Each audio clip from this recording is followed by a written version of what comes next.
Welcome to Mom's True Tea, the podcast where moms can spill the true tea on various thought-provoking topics and challenge beliefs about motherhood and life authentically, unapologetically, and without judgment. I'm your host, Kendall Lachey Williams. Today is a very special episode featuring a heart-to-heart conversation between my oldest son and I. And in this episode, we'll be discussing my son's journey of coming out from both perspectives and the importance of fostering understanding and acceptance. But first, let me give you his resume. He's a world-traveled recording artist, has toured with Dave Crowder and his band. He's toured Germany, singing Israel and Lebanon. He's a professional solo artist and background vocalist for some world-renowned artists, a music composer. He's performed on the Dove Awards as a background artist and was part of a Tyler Perry performance in 2023. He has a song on Apple Music called Greater Love. He gives the best bear hugs. He always smells amazing. He's my firstborn son, and just know I don't play about him. So tap in for this authentic and unapologetic conversation from my heart to his and his heart to mine. Hi, son. Hey, Mom. Wow, what a welcoming. Wow, thank you so much. That makes me feel, I don't know, on the up. Like we standing on business. And you are. And you are. Thank you. Thank you so much. Thank you so much for joining me and for having this conversation with me, son. I know it was not the most comfortable conversation to have publicly, and I know that you were reluctant at first, and I respected that was your decision at the time, but I am so glad and so thankful that you changed your mind, because I felt this conversation really needed to happen, shared from both of our perspectives. But just know, I know it takes courage and strength to embrace your true self. And my hope is that by sharing our story, it will bring healing, that it will inspire and empower others going through similar experiences. So, son, let's jump into it. When did you realize and accept your sexual orientation? And tell me about that journey of discovery for you. Okay, well, I know that I realized that I was experiencing these feelings when I was very, very young. I think it was maybe elementary school, honestly. Like I felt that there was something different, like where boys are supposed to like girls and girls are supposed to like boys. This is just something that, that we're taught that this is the right thing to do. And for me, I wasn't, like I had a different feeling for women and girls. Like, for me, it was just kind of like it's sacred. I don't know. I don't know how to really explain it. Like, I don't want to touch a woman like that. Yeah. Or make them feel any type of way. Like, I just have a very high respect and a very high regard for women. Wow. And it just never really interested me. Yeah. To want to experience a woman sexually. Like, okay. I just felt like it was like, y'all are God's gifts. Mm-hmm. You know what I'm saying? Like, we are. Like y'all are God's gifts. And not necessarily saying that men aren't, Right. But I just never really had a true desire to want to be with a woman or to sexually be with a woman. So that attraction was not there for you. It just wasn't there for me. Okay, and society does tell us that it's abnormal to have those feelings, right? So I can only imagine how conflicted you may have been, knowing that society tells you, I'm a man, I should be with a woman, and I should have these feelings and this desire and attraction for women. So, okay, that makes sense. Yeah, it was very odd, because I just felt like I was wrong. Like, is there something wrong with me? Wow. And, like, why am I not feeling this way? And, you hear from other fathers, other fathers that have sons, this is just disgusting. You don't do that. Right. This is just how it's supposed to be. And, you're supposed to be like this and you're supposed to be like that. And I'm just in the back of my mind, what's wrong with me? Yeah. Nothing. Right. There's nothing wrong with you. So let's put that out there right here and now. Thank you for sharing that perspective. And that gives me clarity as well, because I can only imagine the confusion that you felt, the fear and the emotions during that process of you discovering you were gay or experiencing these feelings that we're taught by the church and Black culture and society are not normal. So I empathize with you greatly on that, hearing that perspective. How did you feel when I came to you and asked you about it or asked you questions about your sexuality? Well, my coming out was real funny. When we lived in Florida, and you had that, like, I thought I was in trouble. I was like, Lord Jesus, what is going on? Because all I hear is Dragon, bring your behind home right now. And I'm like, oh Lord Jesus, like, what is going on? What did I do? And then I get home, you mad about the bill, the phone bill.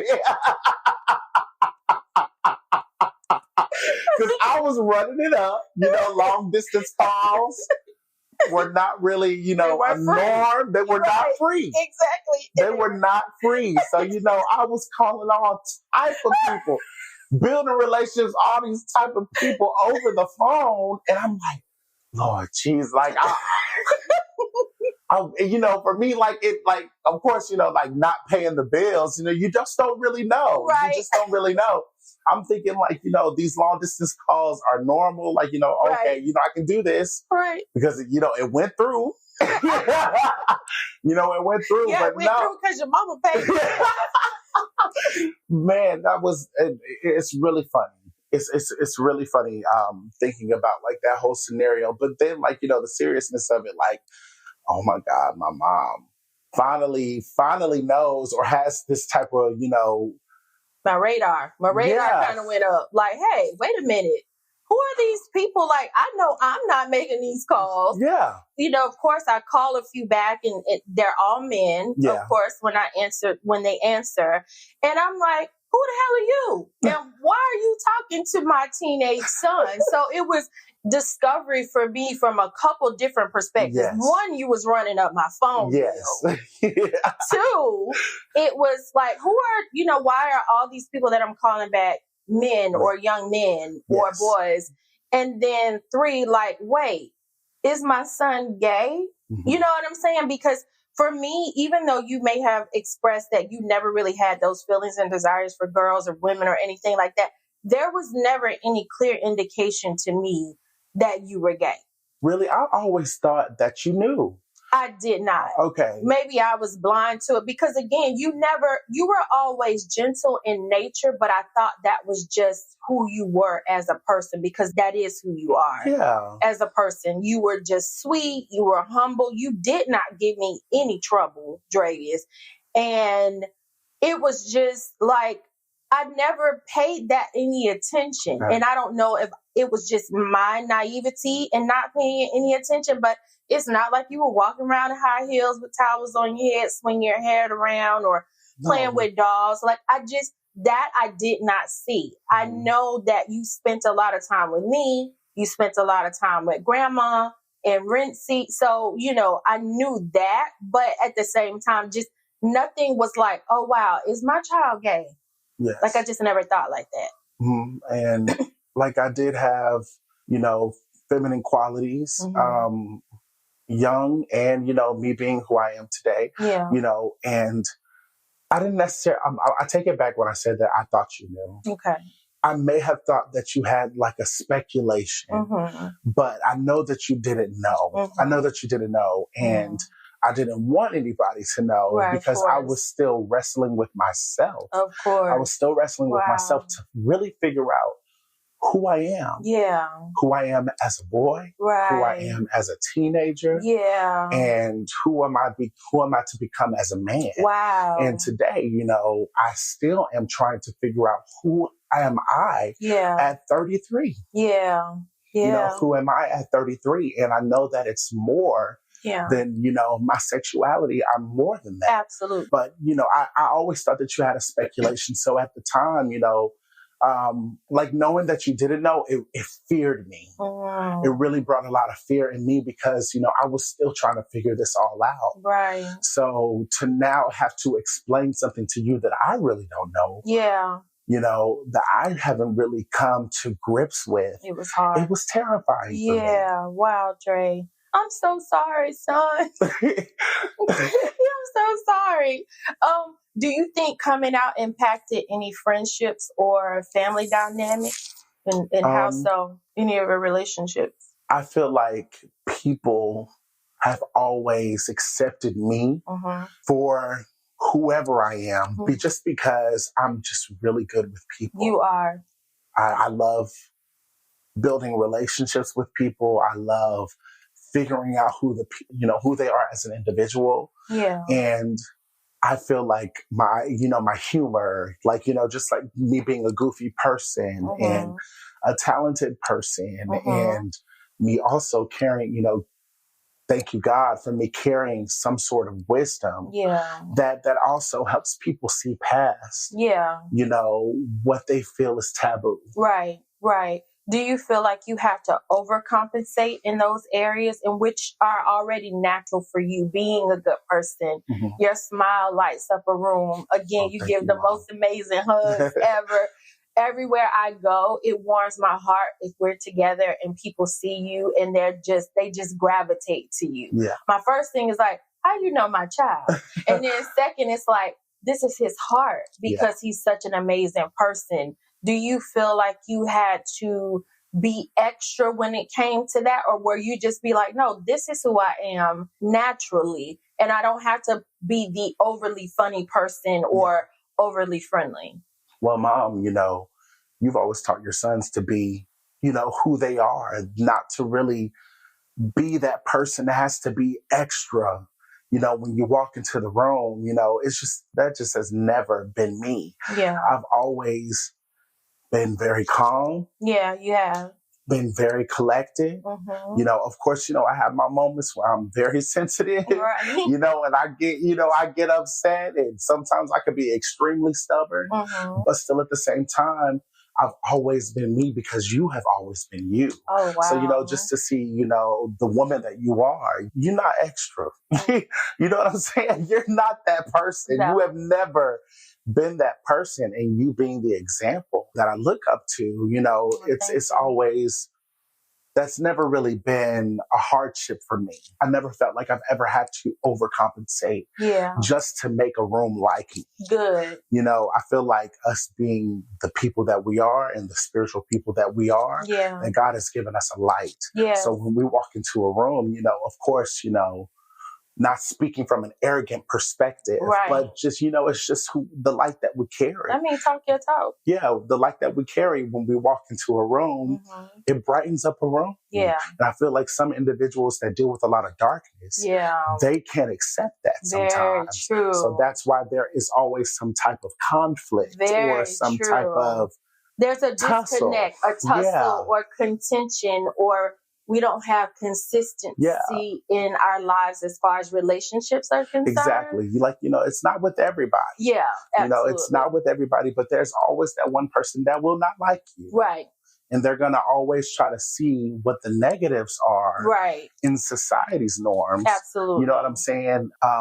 What is the negative light that they have? Right. And they're gonna also try to force that on you, or point that on you, and try to speak to other people to make them not like you. And people are just like, well, he's completely different with me. Absolutely. Yeah. Absolutely. He's completely different with me. But just speaking from that perspective. Yeah, and I think that's a good point that you do make, because I do feel like we carry a light, but I think sometimes we try to dim our light when we come into different spaces as well, because we don't want other people to feel a certain way. Yeah. Like, we never walk in the room and turn the switch in. We are the light. Yes. We don't have to turn the switch on. Like, we don't have to conform. We're just coming as ourselves. And I'm glad that that was something that you took away from me, because I always pride myself on being very genuine.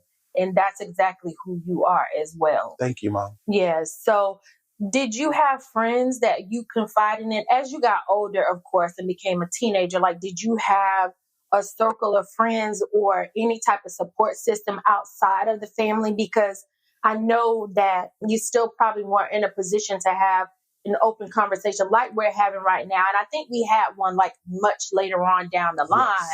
Yes. But before we had that conversation, did you feel like you had a group of friends or anyone that you could go to and confide in, or just have these conversations because you all may have been aligned as far as sexuality? You know, all of my friendships, growing up over time, I feel like since I met all of my most of my friends in church, and most of my friends could sing, and like I have one best friend now to this day that I call my brother, and we have been very close for years now, and we met in high school, and it's just always been a positive friendship, and I feel like over time, there are a lot of friends that were still trying to figure themselves out. And then you have the church aspect. Yep. That coming down on you. But as my friendships are concerned, like I said, they see past my sexual orientation. Good. And they have always been very genuine relationships.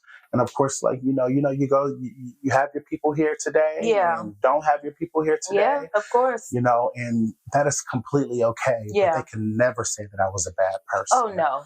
You know, and I'm thankful for that. Yeah. I'm very, very thankful for that. I hope I'm answering this question appropriately. No, perfectly. Because I'm just speak freely. Like, it's perfectly fine. And there is no right or wrong answer. Okay. Yeah. Well, with my friendships, like a lot of people were still trying to figure themselves out, like, sexually and who they were. And can I be this way? And can I be that way? I feel like I was more of a person that encouraged people to just be genuinely themselves. Right. Because this is what makes you beautiful. Right. This is what makes you stand out. Right. This is what made us become friends. Yeah. And it's not about your sexual orientation. It is about who you are to people. It is about how you represent yourself and the character that you have. And yeah, your sexuality doesn't define you. Yeah, of course not. Because there are people that are not gay, or and they're still, or some people who are, and some people who are not the best of people, and they're not the best people. So your sexuality doesn't define you. Your heart and your character is what defines you. Yes. Okay. So like I said earlier, I never really realized nor considered that you were gay growing up. I just didn't. And I don't know, maybe I was in denial or just plain ignorant, because I just never saw those signs that indicated that you were gay or confused about your sexuality. I knew, again, like I said, you were very caring and you were a nurturer. You weren't rough like other boys. You were artistic. When I found out you could sing down, highly intelligent. You were creative, and you were really you always took care of your little brother outside of the time you slapped him in the face when he was a baby and you were 5. You must have saw something that I didn't see. But other than that, you were always really protective of your little brother at the time. You were just a good, sweet kid, and you still are. I think it was when you were a teen, like I said, that I started to notice those calls in that phone bill, and we had to have that conversation. And I do kind of remember like standing in the kitchen and both of us standing face to face. And I'm like, are you gay? And at the time, because now I understand, you were still trying to identify who you were. And I was like, are you gay? And you were like, no, I'm bisexual. And then I said, no. If you really understood what that meant, or you were still trying to identify your sexuality at the time, you probably wouldn't have replied that way, right? No. I think you were still just trying to figure it out. Still trying to figure it out. In me, in true fashion, I was like, because, the last thing I wanted to do was for you to pretend to be attracted to some woman or be in a relationship with some woman, knowing truthfully that wasn't your desire. Because I think that's happened with a lot of men, a lot of heterosexual men. You assume they're heterosexual. They get into these relationships, they're married, they have kids and all this other. And the whole time, that's not their true desire. You know what I'm saying? So I just wanted you, even in that very small conversation, for you to feel comfortable and say exactly who you were, because I wanted you to stand in your truth. And now I understand why you said what you said, because you were still trying to figure it out. Yes. And a little bit was fear. Mm-hmm. Of I course. didn't want to hurt you Yeah. or hurt anyone connected to us. Yeah. So I wanted there to be, I guess, some type of relief that, he may still Like girls. Yes. or, get married to a woman. I can Right. still have children, Right. and not saying that I can't have children now, Yeah. but at the time, I still wanted there to be some type of hope. Yeah. Okay. And relief. Okay, that makes sense. That makes sense. Excuse me. No problem. That makes sense. Like, admittedly, I had so many emotions after that brief conversation, right? We kind of didn't discuss it any further until years later. And that's when we moved here. Mm-hmm. We discussed it further, and we really had a long conversation about it. And I think what prompted that conversation is someone called your stepdad thinking they were outing you, not realizing you and I had already had that conversation. And T knew, he knew already. He said he knew, he noticed it. And he asked me, did I notice it at the time? But he never judged you for that. You know what I'm saying?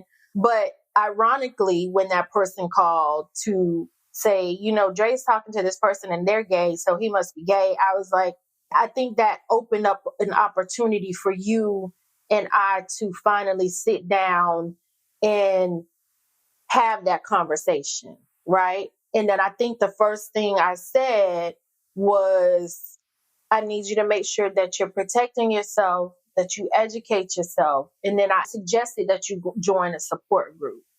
And I think you were going to group meetings for a little bit. Yes, there was a group called Evolution. Okay. Near Edgewood. Okay. Yeah, it was definitely a group where I learned a lot about the culture in Atlanta. Yeah.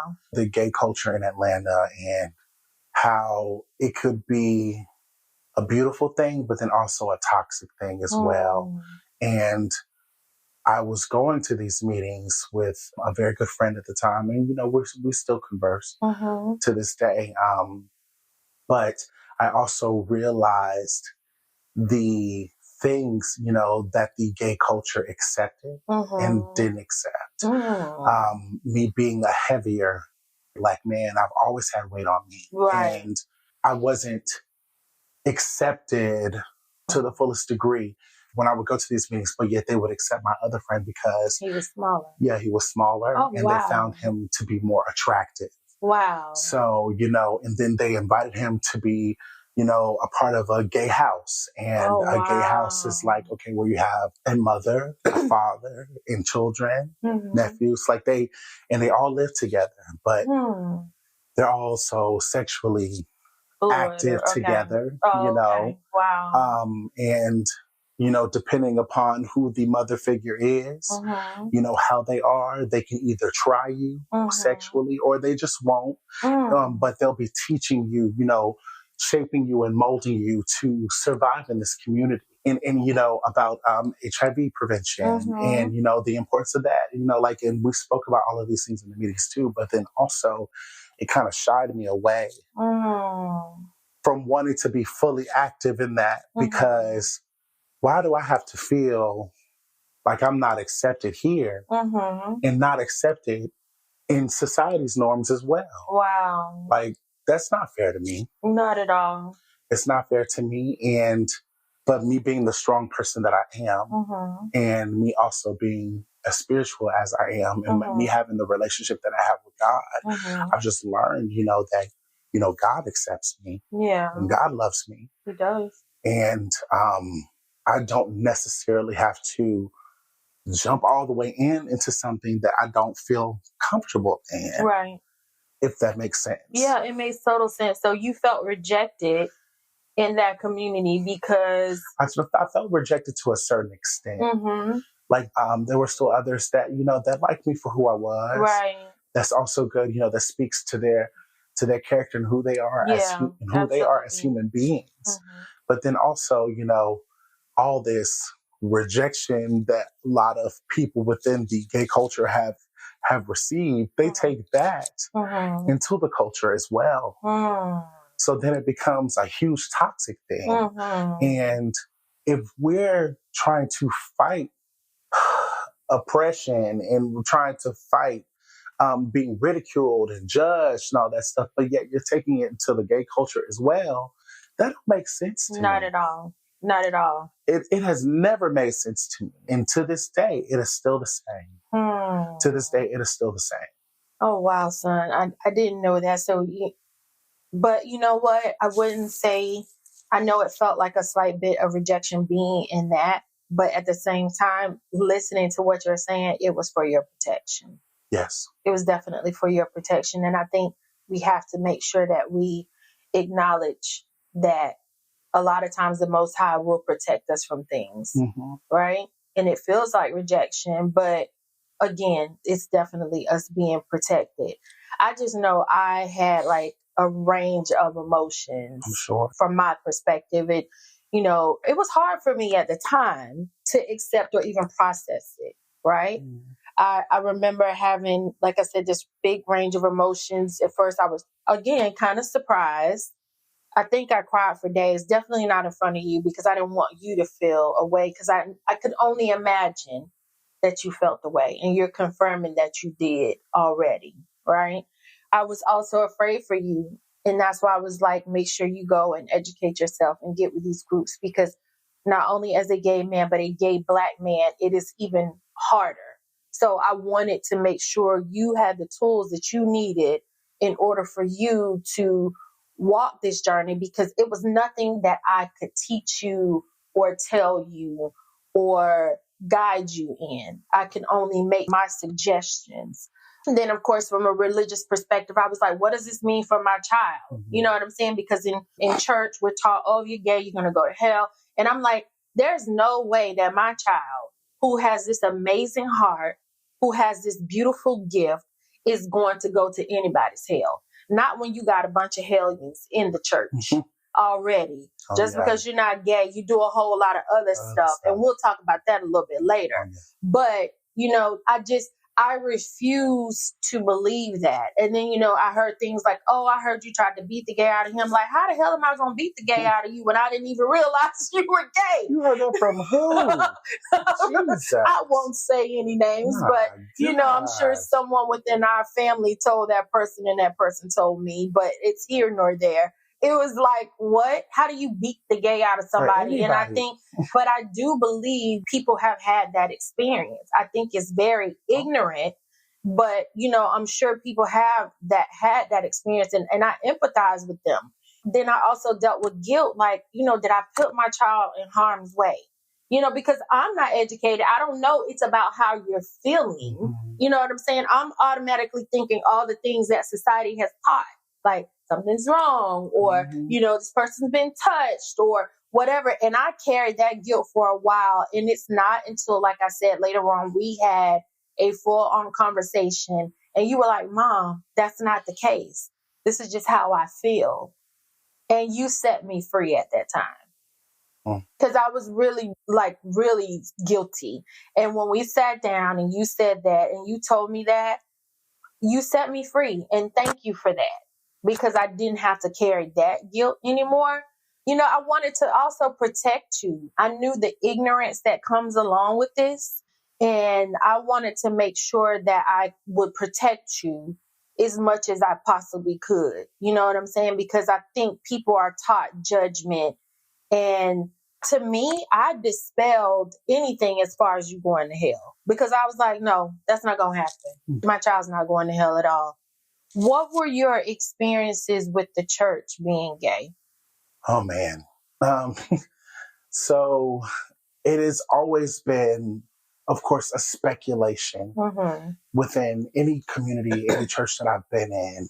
But it's never been anything that people could confirm until they asked me. Like now, being in the church earlier when I was younger, of course, I would deny it. I would deny it. And it was something that I was really, really fearful of. But once I came out to you, that set me free. Oh, wow. So I want to just say thank you to you, because it really set me free from me lying about something that I did not want to lie about. Right. You know, like this is just something that I have to live with.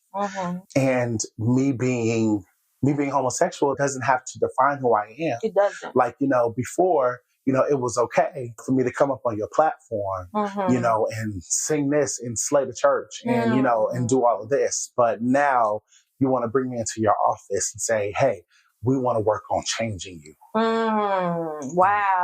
We want to work on changing you, and we want to work on getting you to be the man that God has destined you to be. How do you know that?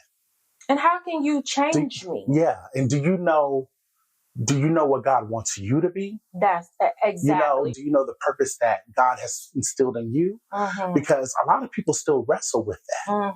A lot of people still wrestle with, okay, what does God want me to be? Right. What does God want me to do? What is my purpose on the earth? What is going to make me successful in the kingdom, but then also successful on earth? These are things that people wrestle with. And that's why a lot of people leave the faith. And that is very, very hard to wrestle with. Yeah. But still at the same time, like, don't make me feel like I need to change. Right. Like, my relationship with God is pretty good. You know what I'm saying? And we talk about the hard things. We you know what I'm saying?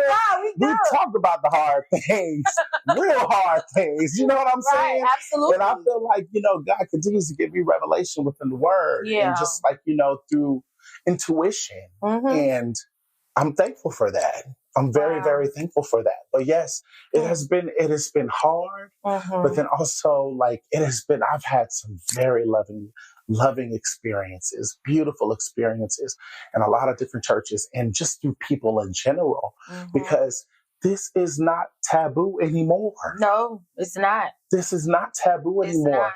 People are coming out. Right. People are coming out, and a lot of people are still hitting. Yeah. People 60-year-old daddies. Right. People 60, 70-year-old daddies. Like, for real. You know what I'm saying? And mamas. Yeah. You know what I'm saying? Now starting to feel like, oh, I can come out. Or they've been over the years. Yeah. You know what I'm saying? Doing things in secret. Yeah. And I feel like that makes it a lot more rough. Wow. It makes it a lot. Oh my God. That is so good. That is so good, because you just said something. People that are in their 60s and 70s, first of all, they're like, I don't have much time on this earth, so I want to be free, because they've lived this lie for 60, 70 plus years. I would never want you to be held in bondage or hostage. Yes. To not living in your truth. That's exactly what it is. I can only imagine. And like us being, African Americans, we're already still trying to break off bondage. You know what I'm saying? Just from slavery. And all of this and all the anger and all of this stuff, centuries just from slavery alone. Like, and then like I just saw something on TV the other day where like the lady was like, they would have to deal with the white slave masters, and they would have to agree with them and make them feel like they were superior and right, but yet take that home to their children and beat their children and beat their dogs and all of this stuff, because they can't do that with massa. You know what I'm saying? Wow. So like take that experience and now you have your son or your daughter coming to you saying, hey, yeah, I'm gay. Yeah. You know what I'm saying? Or you finding out through the grapevine. You know what I'm saying? Like all that anger that you have and all the hostility that you have, it's going to be even worse for them in their experience, and them just feeling free enough to come to you, about their experience. They're not going to feel that ease anymore. Yeah. So I know this, I don't know if that's kind of left, but like still at the same time, like, I don't know, just relating that experience, I feel like it's generational. It is definitely generational. It's definitely generational, because we have had to keep control of ourselves, and therefore that has to go and be imposed on someone else. Right. But again, the last thing I would have ever wanted to do is hold you hostage and not to be able to live in your freedom. Right. And as a parent, I think that we have to have these conversations and have these open conversations, because there's parents that clearly, like, their children are gay, and outside everybody knows it, and they're in this denial. And not only that, you will set your child free if they could live and be who they really are, and then you would set yourself free as a parent, because it's a burden for both, right? You want your child to be protected. So I just think for me, during my evolution and acceptance of the fact that you were gay, I learned that you being comfortable being whoever you choose to be was necessary for you, again, to be free. Yes. That denying your sexuality, it holds you hostage. That's your happiness. And your happiness meant much more to me than your sexuality. And then I started being like, well, who are you dating? Like, and you'd be like, Mom, you still didn't want to talk about that. And that's fine, because again, I mind my business. But for me, it became more about, I just want my child to be happy. I want my children to be happy. You know what I'm saying? Because again, you'd be surprised how many parents are in complete denial about the sexuality of their child. And a lot of it has to do with religion. A lot of it does. I'm sure it does. But my evolution and my acceptance was to not only set you free to be who you were, but also to set myself free. Well, I feel like, like how you said when I was younger, you really didn't know. And I feel like genuinely there are some parents that just don't know, that this has been their child, ever since they were born. So, like them seeing their expression, their emotion and their character, this is just all that they know, that they wouldn't think, oh, my child is gay. Right. That's you know true. what I'm saying? That like some people are just oblivious to it. And that is okay. It is something that I feel like a lot of people, still need to learn and then also pay attention to. But then also it is so important for the child. It is also important for the child to be able to, muster up some strength and some courage just for themselves. Right.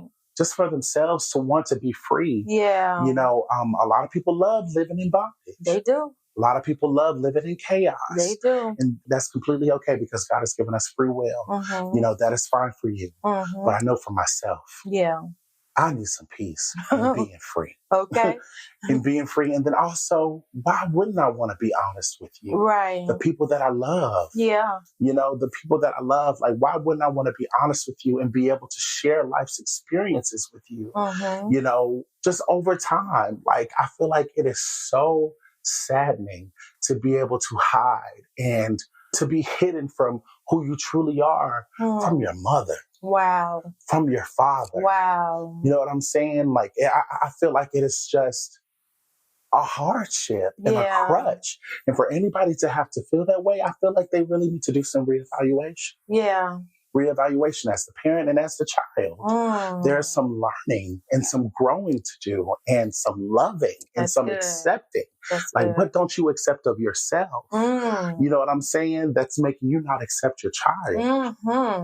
That's good, because some parents may be struggling with some things as well, right? Yeah, and it doesn't necessarily have to be, homosexuality. Right, it could be anything. It could be a plethora. Yep, it could be drug addiction. It could be abandonment. It could be mental issues. It could be anything. Anything. So that's great. That's so good. Has this impacted your mental health at all? Oh, yeah. And what did you do, or what have you done, or what are you doing to make sure that you are taking care of yourself from a mental health perspective? Well, before I thought counseling was like, only for the people that really, truly, truly, truly need it. we Literally, we truly need it. There's a lot of things to unpack. Yes, sir. You know what I'm saying? Then, like, really knowing the true definition of trauma. Yeah. What is trauma? What does trauma look like for you? Wow. And there are some things that I didn't know about myself that I experienced that was traumatizing. You know what I'm saying? Yeah. Like, my father. Right. Yeah. Like my father wanted to be in my life, doing all of these things, 2-3 years? And then boom, you kicking me out again? Wow. Because he's battling with addiction? Wow. And that was traumatizing for me. Because it was like him leaving you all over again. Because he wasn't there in the beginning for a long period of time. Yeah. Then you became a teenager. And I think his sister is the one that reached out and really kind of connected you to the family. Yes, and I'm very thankful for her. And I'm very thankful for her as well. I will never disregard the fact that your aunt is the one that bridged that gap. Because for me, it was never me trying to put any pressure on him to be in your life. It was like, I have a child. I need to move forward. I'm not going to try to push this for anything. You know you have a child as well. But again, this is a bigger conversation. Yeah. Definitely. But that's why I mentioned that earlier. And then him coming into your life in your teen years, maybe once or twice, and then again abandoning you all over again. That was traumatizing for me. Re-trigger. So it is something that I'm still trying to unpack to this day, but it's something that I am not oblivious to. Yeah. It's something that I'm just not putting in the back burner. Yeah. And ignoring that this is trauma. You have to acknowledge it. Yeah, I have to acknowledge it. I have to speak on it, that this is what it is. Absolutely. And this is how I'm going to get out of it. Absolutely. So, to this day, I'm still seeing counselors. Good. And therapists. And, just therapy is just, it's a good thing. It's needed. It's a good thing. Yes. It's needed. Yes, I trust God. Yes, I pray. Yeah. But I feel like, that's why God has built this art form of therapy. Oh, absolutely. For us to be able to speak. That's why you need people. Yeah. That's why you need people. Yeah, absolutely. Wow, son. This is so good. I feel like we had this conversation years ago, and I thought it was so important for us to rehab this conversation. And how could we educate ourselves to dispel any myths or stereotypes associated with being gay? Well, to this day, we have the gift of YouTube, Mm-hmm. and a lot of people sharing their stories. Mm-hmm. You have a lot of vloggers, that tell their coming out stories and, how they have dealt with this and dealt with that. Do your research. Yeah. Google, you can type any question in. And it will give you an answer. I'm not even be joking about that. Google is the most incredible application form out there right now, where you can literally type any question in that you have. Yeah. And you will have a plethora of information to skim through. And then also, it's okay to ask questions to, your friends that that have family members or friends that are gay. It is okay to ask those questions, but it is, also be respectful about it. Absolutely. In your searching, in your information finding along the way, so that, you can know how to deal with your own experience. Right. Yeah. Wow. That's good. That is so good. Son, thank you again for joining me on this episode. I am so grateful and for your openness and your willingness to share your journey and hearing from my perspective as your mom. What I would encourage parents to do is, one, to be accepting of your child. Their sexuality does not change who they are. Mm-hmm. You being gay has not changed who you are. I love you just as much, if not more, by you being able to stand in your truth and be honest about who you are. My overall goal is always to make sure you guys are happy. Yes. And live your life how you want to live your life. But I always say be smart. You know what I'm saying? And be cognizant of everything that comes along with this, because it can't be an easy journey based on your conversation and hearing some of the highs and the lows. You know what I'm saying? So coming out is a personal journey, and it's oftentimes difficult. And having a supportive and understanding community can make all the difference in the world. It is so important that we embrace individuality and one being truly themselves. We hope that this conversation has touched your hearts and shed some light on the importance of creating a loving and inclusive environment for our children that are either struggling with identifying their sexuality, coming out, or have come out. Thank you so much for tuning in. I'm so blessed to have a community where I can show up as my most authentic self because I don't know what else to be. Don't forget to favorite the show, leave a review, and subscribe to the podcast on your favorite streaming platforms to stay up to date on new episodes. Subscribe to my newsletter at momstruetea.com. Follow us on all socials at MUMSTRUETEA. And be sure to share and stay tuned for more thought-provoking topics and real talk on Mom's True Tea with Kendall Lachey. Until next time, remember, you need you just as much as anyone else. So stop playing about you. Okay? Bye.